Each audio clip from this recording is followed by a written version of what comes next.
आदर्श शिक्षण समिति बाड़मेर द्वारा संचालित ऑनलाइन कक्षाओं में आप सभी का हार्दिक स्वागत एवं अभिनंदन। आज हम अध्ययन करेंगे कक्षा 10वीं के अंग्रेजी विषय की रिजोल्यूशन पुस्तक के यूनिट 2 जिसका नाम है भोली।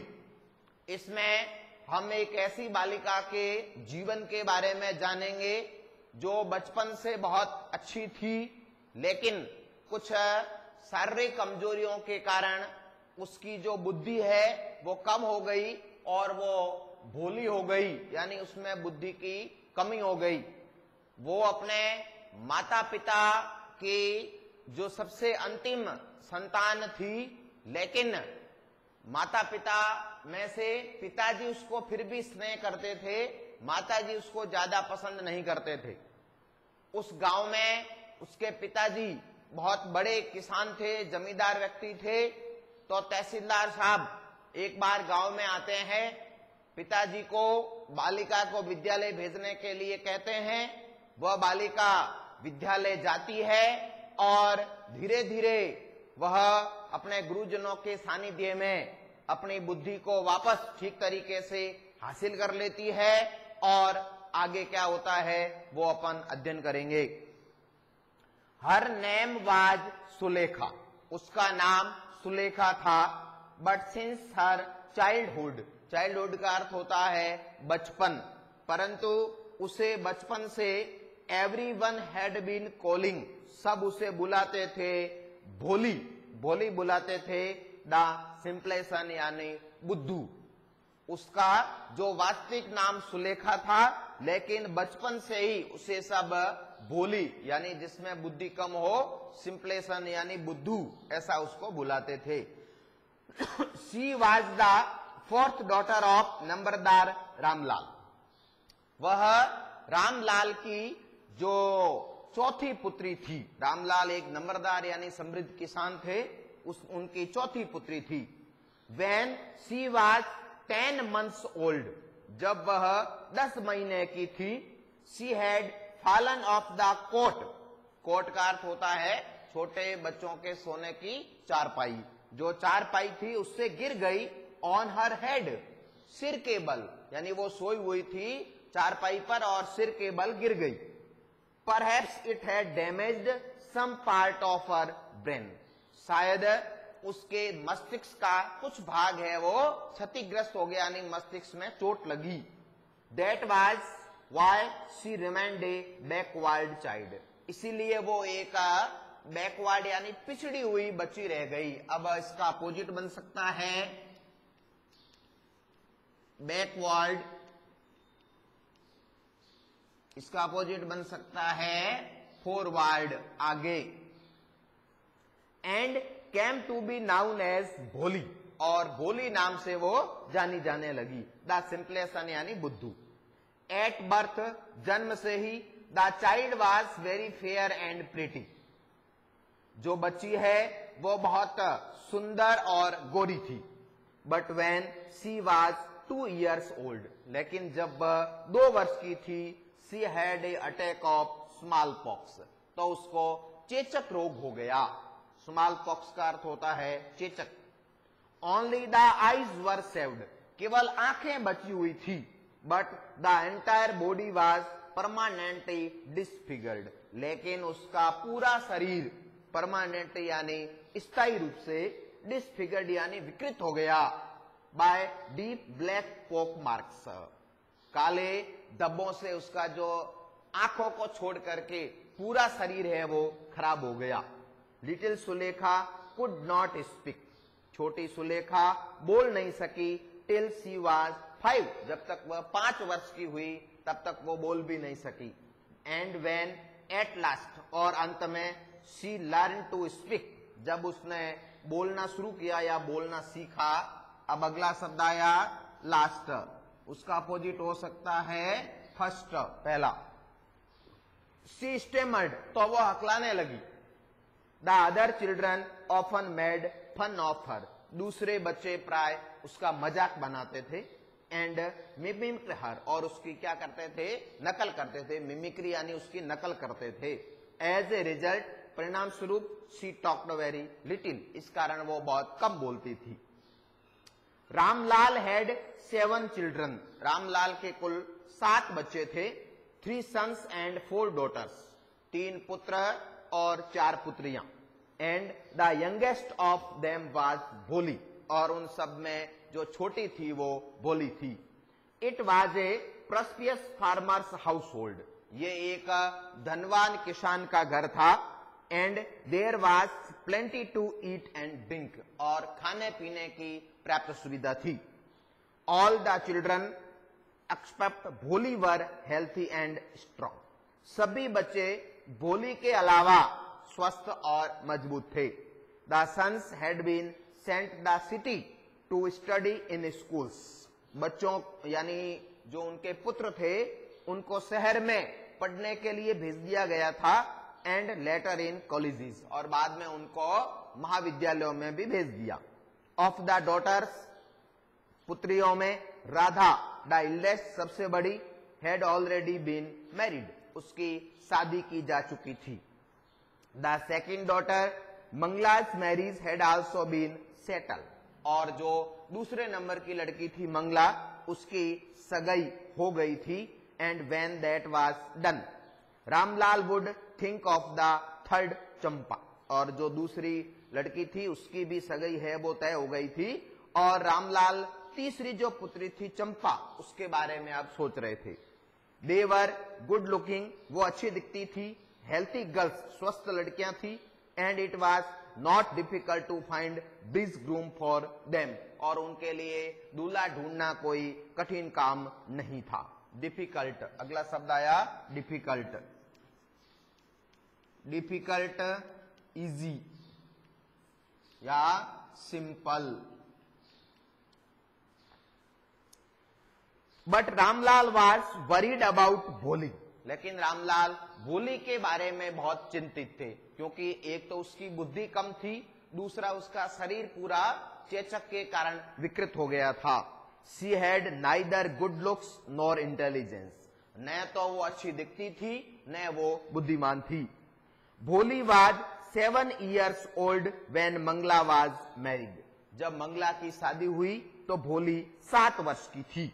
द सेम ईयर, उसी वर्ष, a primary school for girls, primary का अर्थ होता है प्राथमिक, 5वीं तक का जो विद्यालय होता है उसको कहते हैं primary.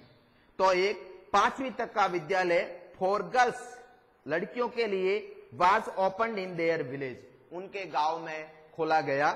The tehsildar sahib came to perform its opening ceremony, इसका उद्घाटन करने के लिए तहसीलदार साहब आए। ही सेड टू रामलाल, उन्होंने रामलाल से कहा, एज ए रेवेन्यू ऑफिशियल, एक राजस्व अधिकारी के रूप में, you are the representative of the government in the village, तुम गांव में सरकार के प्रतिनिधि के रूप में हो। And so you must set an example for the villagers, इसलिए तुम्हारे को गांव वालों के सामने एक उदाहरण पेश करना चाहिए। You must send your daughter to school, तुम्हें तुम्हारी पुत्री को विद्यालय अवश्य भेजना चाहिए। दैट नाइट, उस रात, when Ramlal consulted his wife, उसने अपनी पत्नी से सलाह मशविरा किया। अब अगला हो सकता है जेंडर, शब्द आया सन, डॉटर, हस्बैंड, वाइफ। उसने अपनी पत्नी से सलाह मशविरा किया। शी क्राइड, वह चिल्लाई, आर यू क्रेजी, आप पागल हो गए हैं। If girls go to the school who will marry them, अगर लड़कियां विद्यालय जाती है तो उनसे शादी कौन करेगा। But Ramlal had not the courage to disobey the tehsildar, लेकिन रामलाल के सामने तहसीलदार साहब की आज्ञा को मानने का हिम्मत नहीं थी। डिसओबे, तो इसका अपोजिट हो जाएगा ओबे, आज्ञा मानना और अवज्ञा। तहसीलदार साहब की बात को वो टाल नहीं सकते थे। At last his wife said, अंत में उनकी पत्नी ने कहा, I will tell you what to do, मैं तुमको बताऊंगी जो करना है। सेंड भोली टू स्कूल, भोली को स्कूल भेजते हैं। As it is there is a little chance to her getting married. उसके वैसे ही शादी के बहुत कम अवसर है। विद हर अगली फेस, अगला शब्द आया अगली, भद्दा, तो इसका अपोजिट हो जाएगा ब्यूटीफुल। तो उसका चेहरा भद्दा है, इसके कारण उसके शादी के अवसर भी बहुत कम है। एंड लैक ऑफ सेंस, उसमें बुद्धि भी नहीं है। Let the teachers at school worry about her, चलो विद्यालय के अध्यापकों को चिंता करने देते हैं। द नेक्स्ट डे, अगले दिन, रामलाल कॉट भोली बाय द हैंड, रामलाल ने भोली का हाथ पकड़ा। एंड सेड, कहा, कम विद मी, मेरे साथ आओ। I will take you to school, मैं तुम्हें विद्यालय ले जाऊंगा। भोली वाज फ्राइटेड, भोली डर गई थी। She did not know what A school was like, वह विद्यालय जैसे किसी चीज के बारे में जानती नहीं थी। She remembered how a few days ago their old cow Lakshmi, उसे याद आया किस प्रकार थोड़े दिनों पहले उसकी जो बूढ़ी गाय है लक्ष्मी को ले जाया गया था। Had been turned out of the house and sold, उसको घर से बाहर किया गया और उसको बेच दिया गया। यानी भोली गाय की याद करके अब भयभीत हो रही थी। No, she shouted in terror, वह डर से चिल्लाई। And pulled her hand away from her father's grip, और अपने पिताजी की पकड़ से अपना हाथ खींचने लगी। What is the matter with you, ये फूल, shouted रामलाल, रामलाल चिल्लाए, क्या बात है मूर्ख। I am only taking you to school, मैं केवल तुमको विद्यालय ले जा रहा हूं। Then he told his wife, फिर उन्होंने अपनी पत्नी को बताया। Let her wear some decent clothes today, आज उसको अच्छे कपड़े पहनाने हैं। Or else what will the teachers and the other school girls think of us when they see her, अन्यथा विद्यालय के अध्यापक और दूसरी विद्यालय की लड़कियां हमारे बारे में क्या सोचेगी जब वो इसको देखेगी। New clothes had never been made for Bholi, Bholi के लिए कभी नए कपड़े नहीं बनाए गए थे।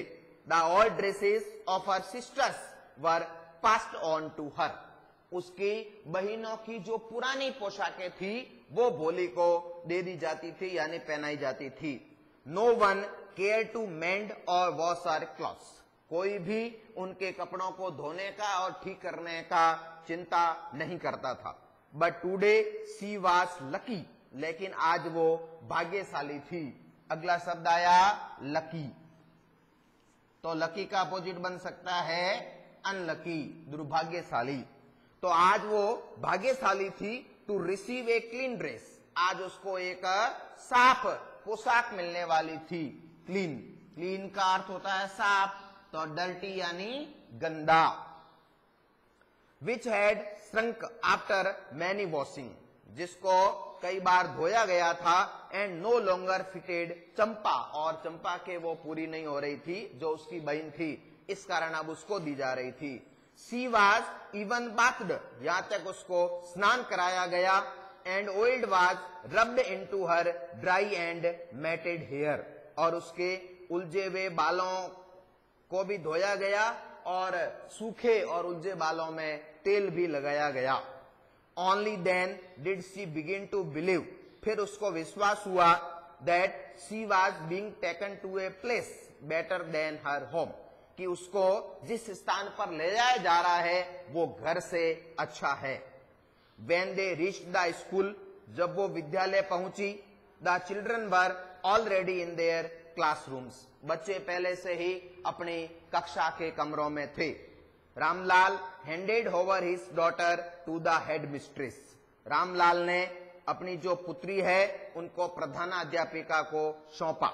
Left alone, अकेली छोड़कर, the poor girl looked about her with fear laden eyes, जो बेचारी लड़की है वो अपनी भयभीत भरी आंखों से इधर उधर देखने लगी।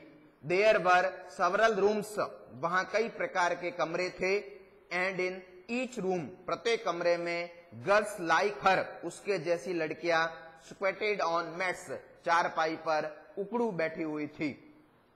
रीडिंग फ्रॉम बुक्स और राइटिंग ऑन स्लेट्स, पुस्तकें से पढ़ रही थी और पाटी पर लिख रही थी।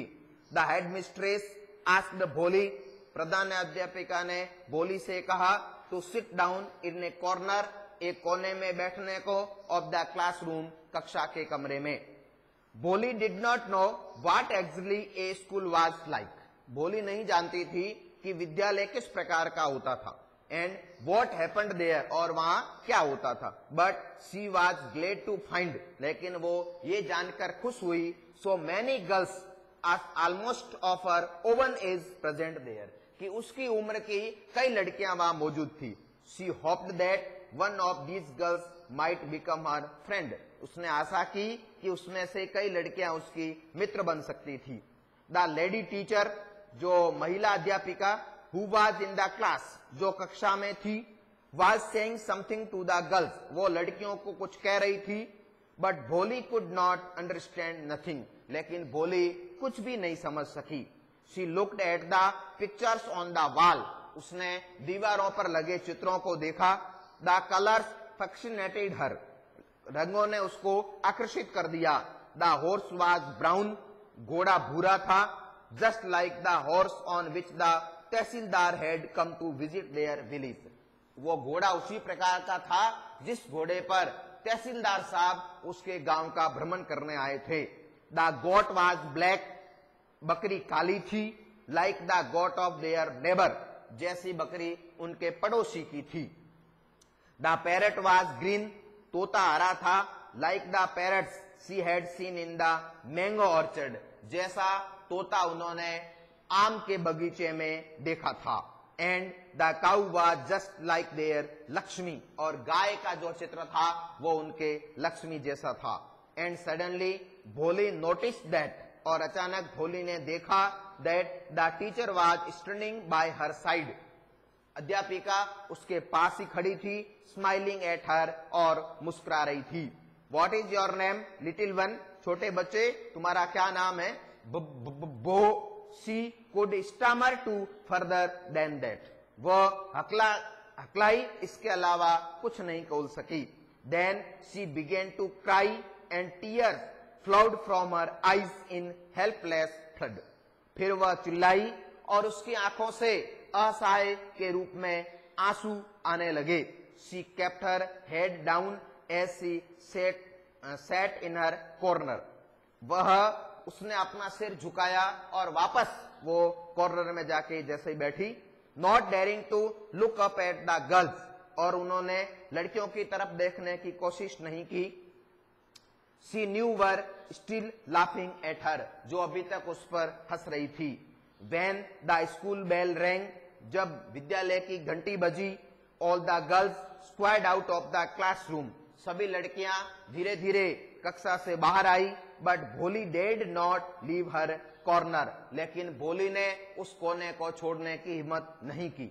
Her head still lowered, उसका सिर अभी झुका हुआ था। She kept on sobbing, वो अभी सिसक रही थी।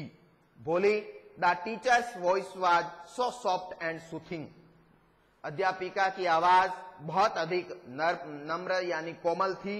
In all her life she had never been called like that, उसने अपने जीवन में इस प्रकार से उसको बुलाया जाना कभी नहीं सुना था। It touched her heart, इस बात ने उसके हृदय को छू लिया। Get up, उठो, said the teacher, अध्यापिका ने कहा। It was not a command, ये एक आदेश नहीं था, but just a friendly suggestion, यह एक मित्रवत सुझाव था। भोली got up, भोली खड़ी हुई। Now tell me your name, अब तुम मुझे अपना नाम बताओ।